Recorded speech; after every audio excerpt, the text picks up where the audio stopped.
yang seharusnya di lockdown itu kalau di Cina contohnya itu ya cuma Wuhan tok. Iya, benar. Bukan keseluruhan dari Bukan keseluruhan. Cina.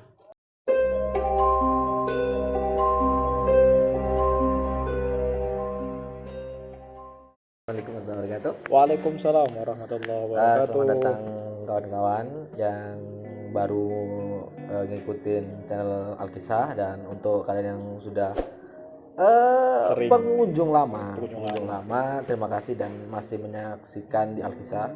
Untuk program yang akan kita share ke kalian atau angkat ke kalian ini, itu program baru, yaitu program dunia kita. Nah, di dunia kita ini isinya adalah tentang teori-teori konspirasi atau hal-hal yang aneh-aneh, atau biasanya yang kayak masih misteri atau yang tabu-tabu, hal-hal yang abu-abu itulah.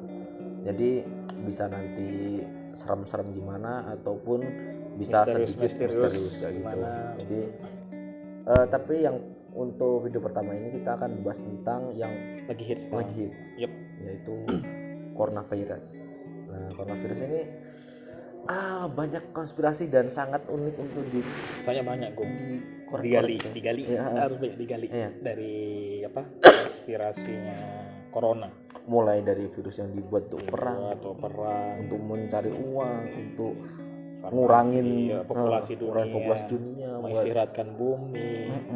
Mulai dari yang awalnya dibuat oleh si Cina, sampai besutan mana dari katanya Amerika, katanya Israel. Banyak. Nah, itu kita akan membahas sedikit atau mungkin sedikit banyak untuk corona ini. Jadi untuk teman-teman, kalau emang belum memiliki cara berpikir yang terbuka, langsung close aja, jangan tonton. Jangan ditonton lah. Daripada ntar menyesatkan, tersesatkan oleh kami. Jadi jangan tonton kalau emang kalian belum terbuka otaknya, atau buku kalian yang kalian baca masih sedikit, ya skip dulu ya videonya. Tapi share nggak apa-apa kok. Oh, boleh share nggak apa sih. Oke. Kita mulai aja yang untuk virus ini kan. Bentar. Jangan ke virusnya dulu. Cuma nanyain sebenarnya. Konspirasi itu apa? Ya. Bener mau sih. Bener.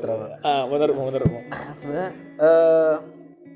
virus corona tuh, kalau menurutku sendiri, mulai dari awal virus ini ada sampai sekarang, aku nangkepnya virus ini adalah, ya emang virusnya ada, real. Cuman kenapa virus ini baru ada? Yang sebabnya yang awal katanya kan dari kelelawar. Padahal kelelawar udah ada zaman dulu. Kenapa nggak dulu ada? Iya. Berarti kan bahasanya kan emang yang menyebabkan virus ini kan emang udah dari sononya udah lama ada. Cuma kenapa baru sekarang yang masih digempar-gembornya tentang corona ini kan? Kita nggak ngebahas tentang bagaimana cara pemerintah selama ini, enggak. Cuma kita sebagai orang awam ngelihat tentang fenomena yang lagi terjadi ini. Ya, jadi kan ini kan kalau orang gini aja lah, orang-orang awam melihatnya kan virus ini kan kayak virus biasa, virus flu biasa. Iya kan? Jadi kan dari beberapa ciri-ciri yang bisa didapetin dari COVID-19 ini kan, pertama kayak batuk. Orang biasa kan batuk kan sakit tenggorokan. Kalau orang yang asma kan susah kan. Nah, udah ternyata cuma ya ciri-cirinya, simptomnya cuma itu tok. Hanya sebatas itu kan sama kayak flu biasa. Iya, makanya. Pertanyaannya kan kenapa bisa sampai isunya melebihi flu biasa dan menjadi pandemi, bukan hal yang masih kecil gitu loh, yang biasa lah. Iya, udah jadi pandemi dan memang di seluruh dunia pun udah udah jadi warning banget. Cuma hanya beberapa negara aja kan yang tidak mendapatkan virus ini di dalam negara mereka. Padahal kalau kita nggak apa, padahal kita kan tahu sendiri kan negara-negara yang lain selain Indonesia kan lebih maju, kayak Jepang. Kurang maju apa dia? Amerika, Cina. tapi mereka sempat kewalahan sampai sekarang. Nah, Iya kan? itu kan dari berita. Dari beritanya seperti Kita itu. kan nggak tahu. Media Media biasalah. Biasalah kan. Kalau nggak Ini emang apa namanya? Emang bener-bener negara-negara maju ini emang bener-bener kewalahan. Apa dibuat dramatis di media untuk kewalahan? Iya. Ya, Pertanyaan itu. iya kan? Dan sesuatu hal yang ini loh Gung, suatu hal yang mungkin saatnya ini untuk di blow up, cuma agak didramatis dikit lah bahasanya kan. Kayak menurut aku sendiri ya, menurut aku pribadi ya, emang semua isu yang diangkat oleh siapapun bahasanya kalau nggak ditambah bumbu nggak mungkin nggak enak. Contoh misalkan omongan tetangga. Contoh realnya ini kan, omongan tetangga, satu yang ngomong ini bener nih, alurnya bener. Iya. Itu udah ke tetangga kedua, yang tetangga satu, Mulai. tetangga dua udah mulai dikasih bumbu-bumbu dikit kan. Ada tambahan. Kalau menurutmu gimana? Kalau menurutku nggak mungkin kayak itu kayak gitu, pasti tambah bumbu. Sampai ke orang 10 jelek ini yang pertama, yang paling pertama. Salah? Enggak. Iya, Karena kan itu yang sangat menarik. Iya, itu yang membuat apa ya? Informasi itu jadi menakutkan. Iya kan? Dan informasi itu menakutkan, terus orang, individu itu pasti akan tertarik untuk mencari. Kenapa? Karena untuk menutupi rasa takutnya. Masalahnya saat individu ini mencari informasi yang benar, dia ketemu informasi yang ke-10 tadi. Yang ke-10, enggak yang pertama. Bukan yang pertama. Bukan yang tetangga pertama, tapi tetangga yang ke-10. Itu jadinya, bisa diubah, bisa dipotong, bisa dan lain, ya kan? Iya. Masalah di sana. Apalagi yang kalau ngomong ke sana susah juga ya. Jadi apa ya? Iya sebenarnya aku mikirnya virus ini loh dimulai dari pasar. Iya, di Wuhan. Di Wuhan. Awal pertama kalinya kan munculnya kan di Wuhan. Kita lihat dulu sejarah dunia. Saat perang terjadi, saat semua kelelahan, strategi dimainkan. Apa yang dimainkan? Yaitu adalah menghancurkan sisa-sisa tenaga yang ada. Caranya gimana? Kita hancurkan pasokan makanan. Kalau di India pernah terjadi diracun sungainya. Terus kalau di mana, di Rusia, di Uni Soviet kan gitu tuh, sempat siapa itu namanya presidennya Rusia, siapa nggak tahu saya apa yang mana? Stalin yang lawan Hitler. Kan? Coba lihat dari Stalin punya pemikiran bahwa Uni Soviet untuk selama masa perang mereka nggak bisa untuk memenuhi pasokan makanan. Ditawarkan sama Stalin, gimana ini bagusnya atasnya Stalin? Dijawab kan sama yang Perdana Menteri dan lainnya kan, perbanyak pasokan pangan. Stalin enggak, ya udah itu yang enggak berguna-guna silakan dibunuh. 60 juta orang meninggal. Ada itu datanya, cuma kan yang namanya sejarah kan pasti ditulis sama pemenang kan. Masalahnya pemenangnya ini gimana nulisnya? Itu kan sisi mana yang tulis? Nggak tahu kan? gitu. Makanya kan untuk melihat sejarah kan nggak bisa dengan satu buku dua buku. Kita harus melihat buku yang kiri dan buku yang kanan. Dan memang kalau udah ditekankan ke kebutuhan pokoknya kita, pasti kita kan merasa terancam. Nggak safety lagi bahasanya sekarang kan. Kayak wah gimana tidak bisa makan gimana ini. Dan ternyata sama halnya kayak sekarang yang kita rasakan kayak gitu. Kalau yang di luar negeri terkena dengan lockdown, kalau di kita kan PSBB, orang kan udah pada mengkhawatirkan besoknya mereka makan apa. Sampai muncul berbagai berita kalau misalkan banyak masyarakat yang rebut-rebutan untuk mendapatkan bantuan sosial. Salah? Enggak. Karena karena mereka kan merasa nggak aman banget. Safety. Itu kalau dampak dari corona tadi. Dampak dari COVID-19. Makanya kemarin aku sempat berpikir gini sih, ada pikiran liar sedikit sih. Aku kemarin sempat lihat peringkat Indonesia. Peringkat semana dulu? Se-Asia Tenggara? Sedunia. Sedunia, oke. Kalau nggak salah peringkat ke-30, ke-2 atau ke-3. Dari total 200-an lebih ya. Padahal kalau kita lihat Indonesia sekarang suruh PSBB nggak mau. Ini ya, teori apa namanya, Orang-orang, imajinasi iya. gila aja. Jadi Indonesia sekarang PSBB nggak mau, disuruh PSBB, disuruh disuruh di rumah, malah liburan. Iya. Nah, ya kan, terus kita bandingin dengan Amerika yang peringkat kasar 10 besar. Wah, sepi coy di sana coy. Iya kan, bahkan Kota-kota besar. bahkan kemarin aku ada baca berita kalau siapa itu yang aktivisnya corona yang dia nggak mau lockdown kan terpapar positif. Iya. Nah pintarnya kan itu. Nah, Sumpah, dia itu orang-orang yang keluar banget pas demo itu, nggak ada yang namanya covid, nggak ada yang namanya corona, semua itu bohong. Dia selang beberapa hari kemudian positif. Nah kan, ternyata memang realnya memang virus ini ada. virus ini ada.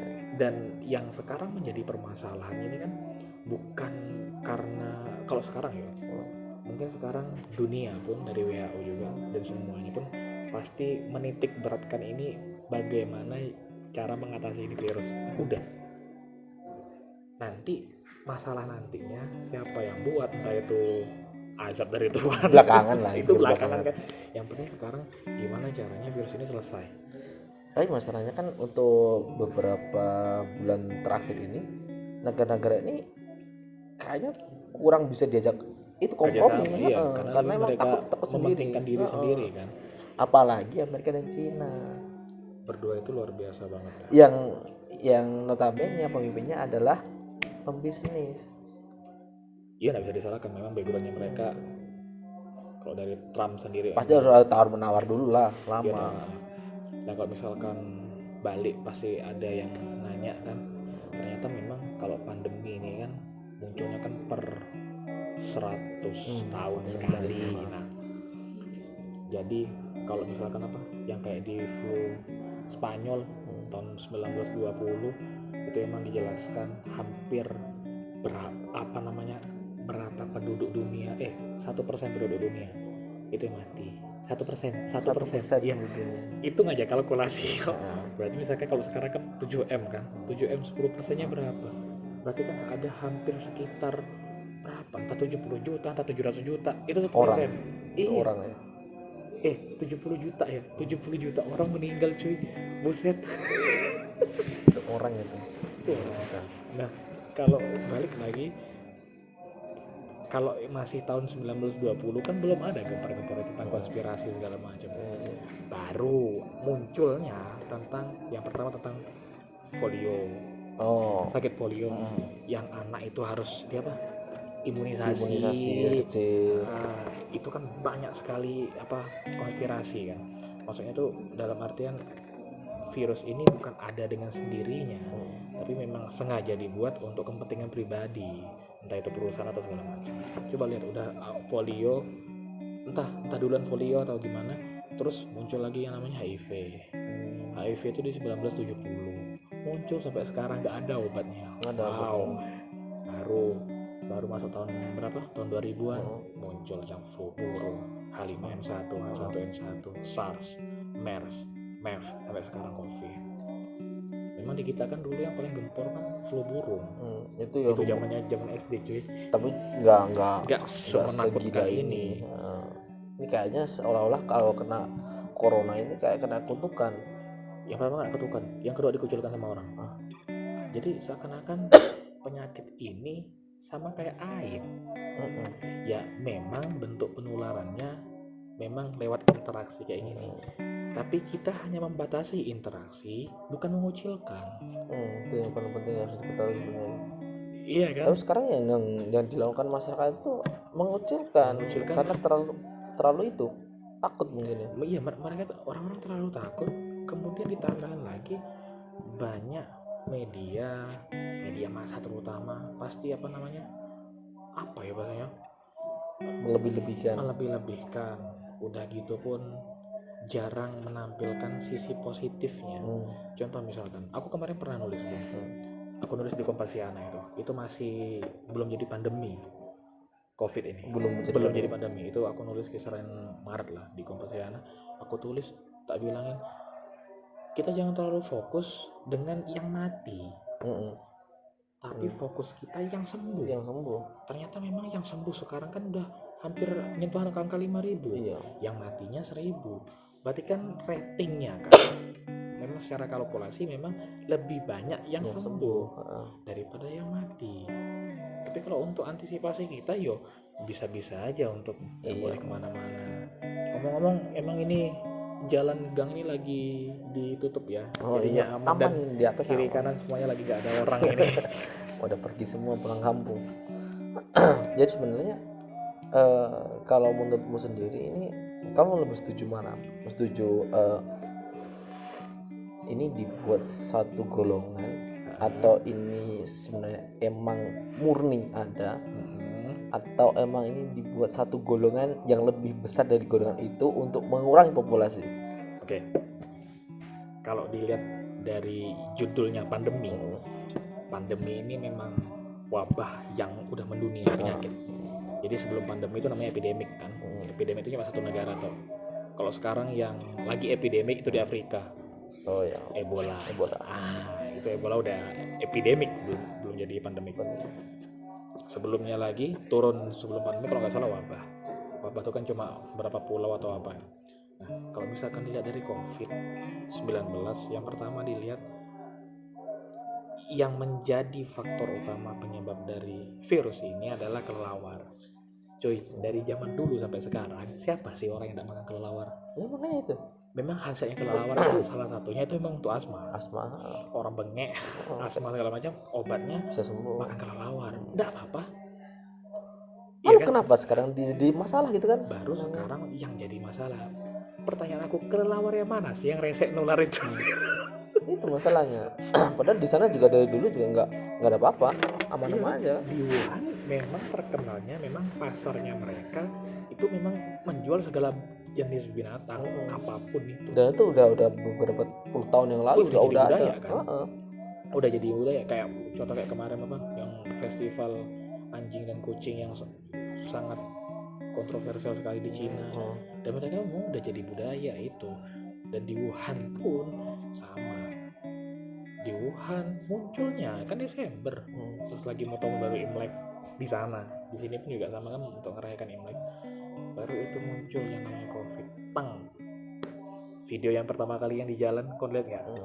Yang orang tiba-tiba jalan langsung jatuh, entah kejang-kejang segala macam, bawa ke rumah sakit. Dan itu bukan cuma satu orang tapi di Wuhan loh ya, di Wuhan ya, nggak keseluruhan.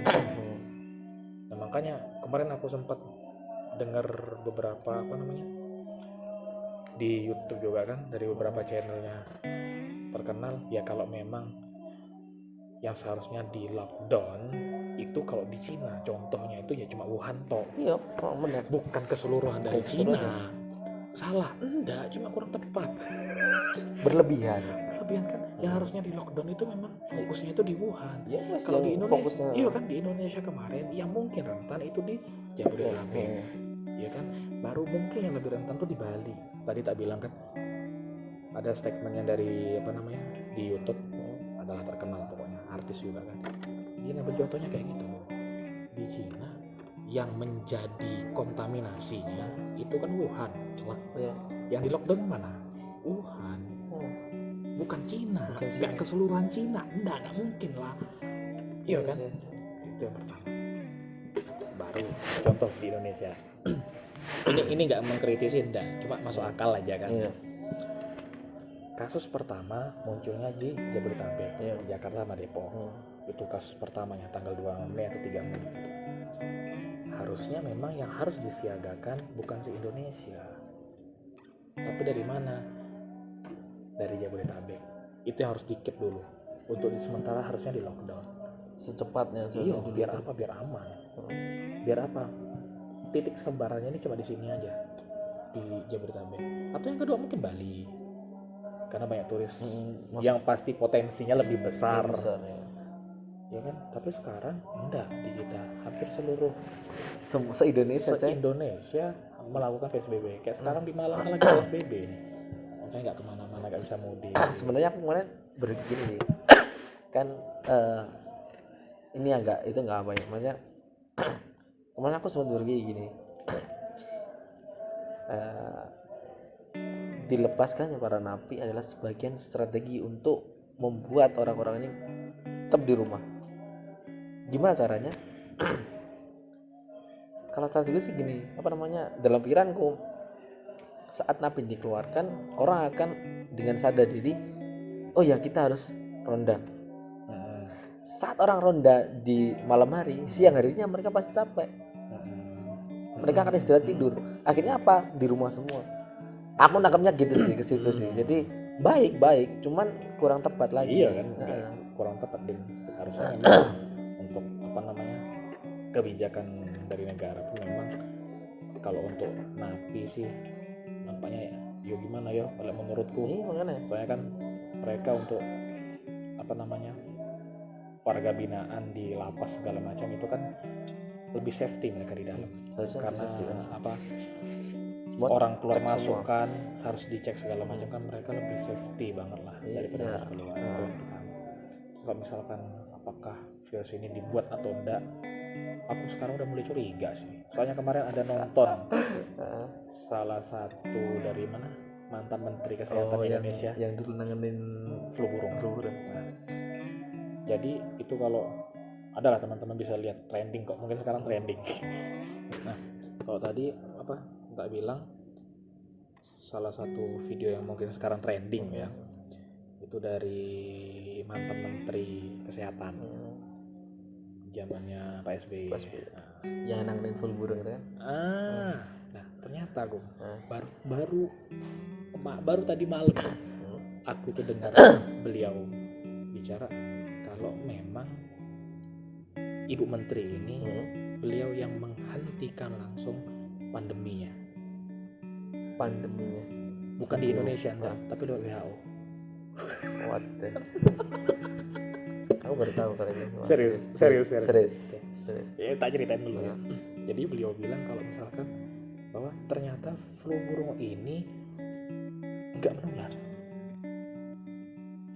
Tapi dulu kan sabar dulu. Bahwa flu ini enggak menular. Baru beliau bilang saya akan kasih sampel saya dengan penelitian saya dikasihkan langsung ke WHO. Sampelnya dari Indonesia. Bilang kalau ini virus flu burung tidak menular. Langsung ke PBB. Di floor kan langsung ke PBB dan pada WHO ya.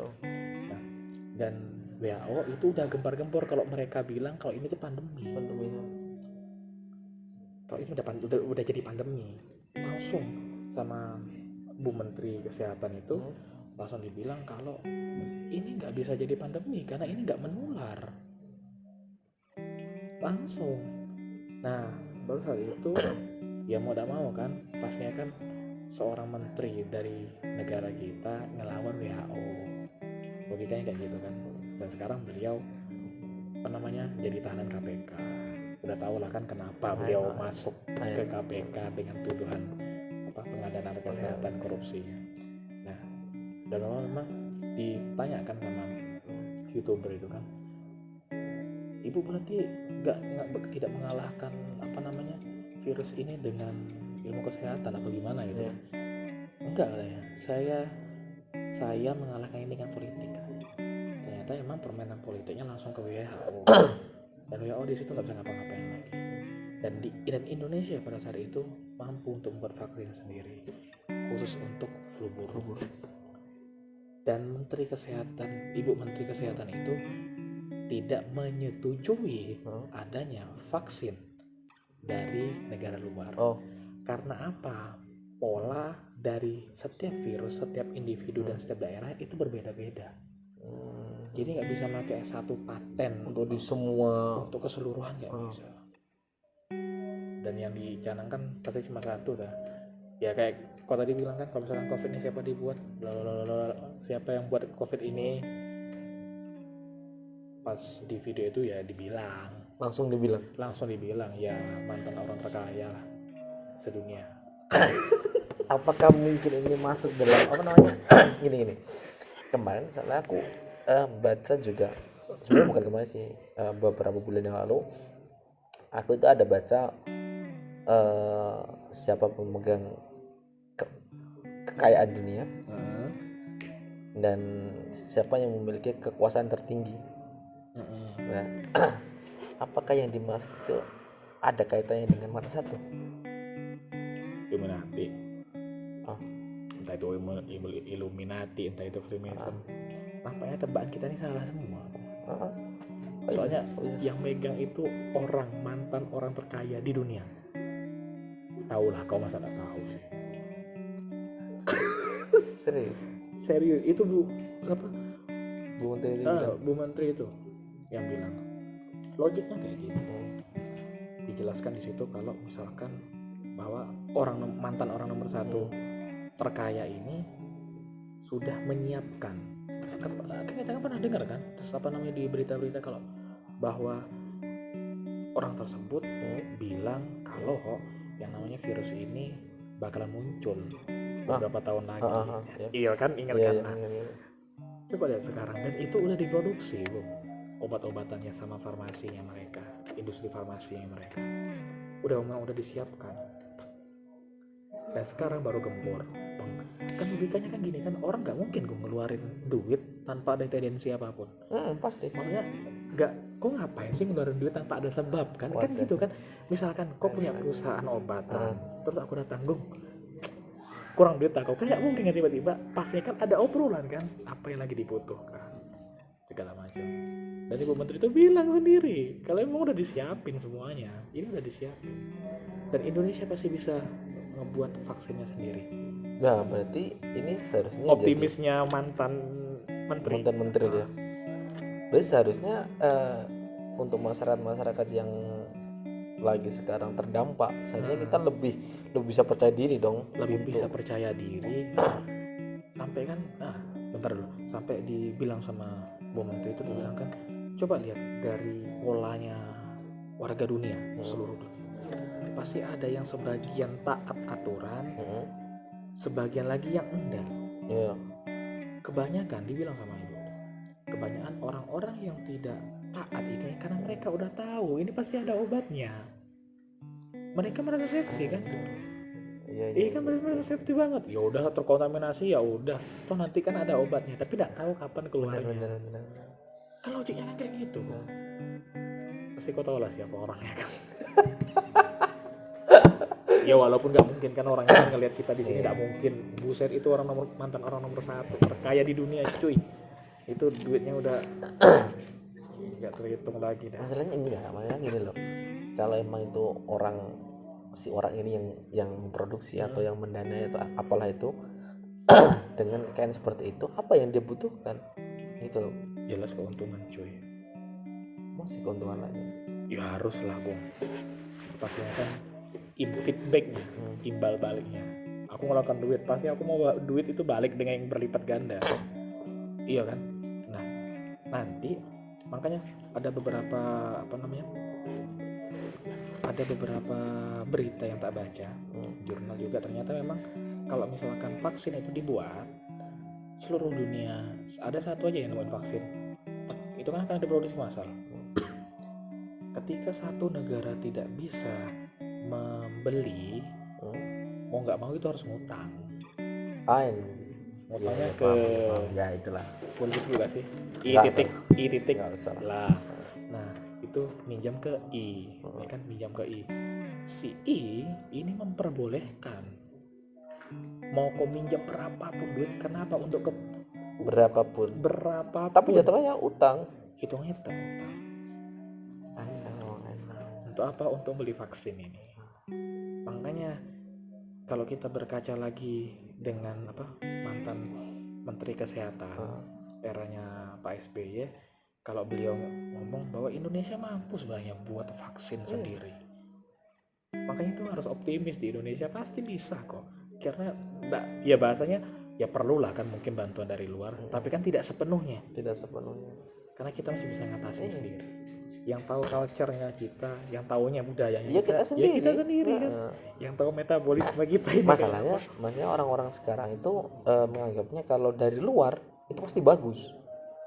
Iya kan? Itu pasti bener-bener asli. Itu bener-bener yang bisa membuat kita sembuh gitu loh. Bahasa kasar itu meragukan produk dalam negeri. terlalu meragukan kita loh. Susahnya di situ. Tidak ada kepercayaan dengan, makanya sampai mantan menteri itu, ibu itu bilang kalau dengan percayanya kita ke luar negeri dengan membeli vaksin di sana, ternyata memang itu mengikiskan jiwa nasionalis kita. Dan Pak Harto sudah bilang itu dari dulu. Kan bahwa memang Indonesia mampu. Indonesia. Lah buktinya pandemi loh, Gung, langsung ke WHO. Anjing, sumpah goblok banget sumpah. Langsung ke WHO cuy. Musuhnya nggak orang kecil, itu langsung organisasi dunia, kesehatan dunia yang backupnya itu banyak banget itu WHO. Itu yang dilawan, menang. Itu kan sebuah prestasi kan. Iya, tapi berakhir dengan Iya berarti tragis sih, oleh karena banyaknya backingan anjing. Iya sih. Makanya apa ya? Seharusnya rakyat nggak perlu terlalu takut sih. Iya, cuma harus sama itu sebenarnya ya memang kalau misalkan nggak perlu takut, cuma waspada aja ya. Aku ngutip dari pernyataan Gubernur Jakarta Pak Anies Baswedan tuh. Oh iya. Beliau bilang memang karena emang virus ini nggak terlalu menyeramkan sih, cuma yang buat seram itu penyebarannya. Nah, rumah sakit kita hanya bisa menampung berapa orang ya, sekarang udah berapa? Sekarang hampir 20.000 yang positif. Pertanyaan itu kan cuma satu, apakah setiap rumah sakit bisa menampung ratusan orang yang terpapar COVID? Bagaimana dengan pasien yang lain? Nah, makanya itu kita disuruh untuk stay di rumah. Karena apa? Rumah sakit tidak bisa nampung. Semua rumah sakit seluruh dunia loh, terlepas dari apapun itu ya. Iya. Semuanya kewalahan. Kok jahat yang buat itu? Jangan bilang jahat dalam dunia peperangan. Oke. Iya, ada peperangan. Banyak kejadian dulu yang lebih banyak lagi Kan korban. Kayak dua sisi mata uang kan. Orang menganggapnya baik, orang yang anggapnya jelek. Sama aja sih sebenarnya. Iya, kayak gini aja, rokok aja lah. Dari dulu kan udah peperangan antara dunia farmasi dan inilah. Iyalah kan, tahu lah kan itu konspirasi nanti lagi gampang. Jadi banyak konspirasi yang emang terjadi di dunia ini sih. Itu baru COVID loh. Ini baru COVID-19. Belum lagi yang lainnya dan sampai sekarang masih belum ditemukan obatnya segala macam. Kalau misalkan di COVID sendiri udah membuat gempar dunia, apalagi yang lain. Karena apa? Sebagai masyarakat biasa, sebagai masyarakat awam, ternyata kita nggak dibatasi dalam berpikir untuk menganalisa sesuatu. Kalau kayak gini kan udah, maksud aku kan kalau kayak sekarang gini kita udah paham. Maksudnya tuh ternyata dari sekian lamanya kita di rumah aja, kita kan semakin mencari tahu. Iya, semakin penasaran. Kenapa sih? Kenapa kok begitu gini. Makanya ada di YouTube itu dibilang kan, kalau COVID ini sebenarnya nggak buat mati, enggak, buat miskin iya. Lebih tepat. Dia kan orang disuruh stay di rumah terus, nggak boleh ngapa-ngapain, nggak kerja, nggak iyalah, mungkin seminggu 2 minggu aman lah. Oke. Sekarang udah berapa? Ini udah berapa bulan? Cuy, hampir 3 bulan. Makanya 3 bulan kau di rumah terus. Kau awalnya kau merasa aman di dalam rumah. Awalnya kan. Sebulan kau merasa nggak aman di rumah. Ya, duit ya. Ya, dedek susu ya. Repot kan. Mau nggak mau harus banyak yang keluar. Tapi juga kita nggak bisa menyalahkan yang menertibkan. Nggak salah, karena udah menjadi udah menjadi pekerjaan mereka. Tugas mereka. Pekerjaan orang yang keluar adalah mencari duit. Yang menjaga itu ya tugasnya memang menjaga, menertibkan. Serba salah kan akhirnya. Iya kan, serba salah. Untung mau nggak jadi pemerintah. Tapi kalau kita bicara tentang melebar ke pemerintahan, jadinya akhirnya ntar jangan. Nggak enak juga. Kita ngebahasnya pandemi ini aja. Iya, pandemi dari. Tapi kira-kira menurutmu pandemi di Indonesia sendiri kemungkinan akhir tahun. Menurutmu dari beberapa berita yang dari beberapa berita kau yang baca. tak baca, ini tadi barusan aku membaca dari Kemendikbud. Mohon maaf harus disebut mereknya. Memang dari Kemendikbud bilang kalau entah itu Juni atau Juli sekolah udah diaktifkan kembali. Oh iya. Oh fuck. Udah lagi. Enggak, maksudku apa ya? Soalnya ya nggak apa-apa sih sebenarnya belajar dari rumah aja kan. Ya apa namanya, harus lebih dekat lagi sama orang tua, dan perannya orang tua pun lebih kerasa banget pas lagi di rumah. Cuma yang jadi pertanyaan tuh, kok ini bukan statement kayak gini, dan harusnya ini yang sangat diwanti-wanti banget bahwa memang ya namanya bocah cuy. Iya. Kau nggak tahu yang kemarin yang ada berita kalau anak kecil itu di Malaysia dibungkusin pakai kantong kresek warna putih, sumpah. Dipakai kantong kresek, kantong kresek putih, terus dipeluk sama bapaknya. Dipeluk sama bapaknya. Ya udah enggak apa ya, isolasi aja di rumah sakit. Nah makanya sampai di beberapa bulan yang lalu, di bulan apa atau apa, ada yang sering nge-share di mana, di Instagram segala macam, kalau bilang kalau orang udah terpapar dengan virus ini terakhir kali kita ngejumpain pas dia mau masuk ICU. Udah. Kalau dia sembuh kita ketemu, kalau dia meninggal kita nggak bisa ngeliat jenazahnya. Kan serem kan? Tapi memang fakta realnya itu yang ada. Makanya dari virus ini memang yang menjadi rentang usia kematiannya kan yang udah hampir menyentuh lansia kan, dan pasti dengan penyakit bawaan. Nah makanya kan aku tadi bilang bahwa apa namanya, orang yang kena virus ini kayak seperti orang kena kutukan.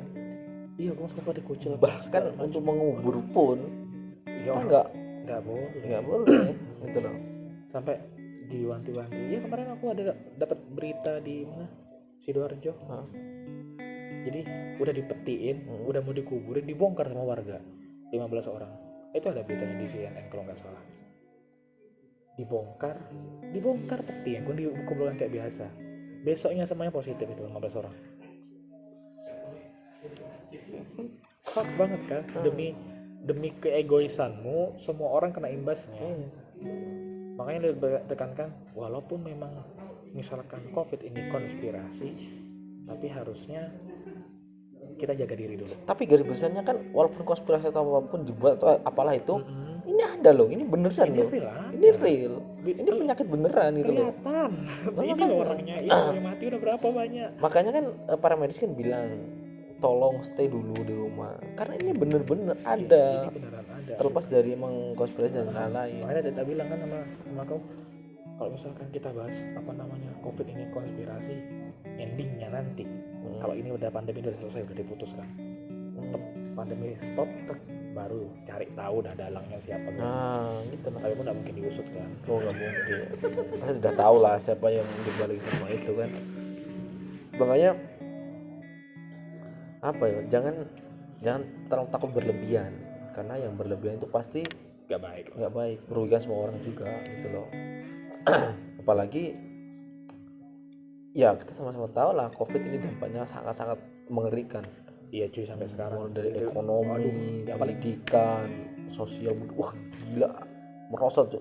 Yang paling kerasa banget pasti dari segi ekonomi. Banyak PHK massal dan lain sebagainya itu, karena ya makanya aku masih mikir kalau misalkan ini dibuat kok tega banget sih. Tadi tak bilang kan kok jahat banget, karena kepentingan pribadi dengan kepentingan bukan satu negara loh, seluruh dunia anjing. Makanya itu dia yang lebih serem banget, karena pasti angka kemiskinan kita pasti akan naik dah. Itu udah jelas, pasti akan naik angka kemiskinan kita pasti. Dan semua kayak pembangunan dan lain pasti tertunda semua. Iyalah kan, pasti karena semua dialokasikan untuk ke medis. Caranya ke medis untuk apa? Untuk menolong dan memutuskan rantai. Mungkin sekarang PSBB putus rantainya. Saat pertumbuhan perekonomian terhenti semua, yang sudah menemukan ini dan diam, dia akan lari duluan, curi start. Iyalah, nggak tahu kemana ya lari ya.